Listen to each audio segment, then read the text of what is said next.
Hello guys, ആനക്കാമ്പൂരിൽ അനിയത്തി വന്നപ്പോൾ അവൾ എനിക്ക് ചക്ക കൊണ്ടു തന്നിരുന്നു. ചക്കയും മാങ്ങയൊക്കെ കൊണ്ടു തന്നു.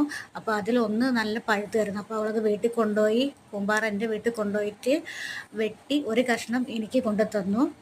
ഒരു കഷ്ണം അവിടെയും വെച്ചു. അപ്പം ഞാൻ പറയുക, ഒരു പച്ചച്ചക്ക ഉണ്ട്, അത് നമുക്ക് പുഴുങ്ങണം എന്നൊക്കെ ഞാൻ പറയുക. എനിക്കിവിടെ ചക്ക കിട്ടാനും മാങ്ങ കിട്ടാനൊക്കെ ബുദ്ധിമുട്ടായതുകൊണ്ട് അവൾ കൊണ്ടു തന്നതാണ്. അപ്പോൾ ചക്കയൊക്കെ കിട്ടിക്കഴിഞ്ഞ് കഴിഞ്ഞാൽ ഏട്ടൻ തന്നെയാണ് അത് അരിഞ്ഞ് സെറ്റാക്കി തരാറ്. എനിക്ക് ചെറിയ കത്തി വെച്ച് അരിയാൻ ബുദ്ധിമുട്ടാണ്, എനിക്ക് കഴിയില്ല.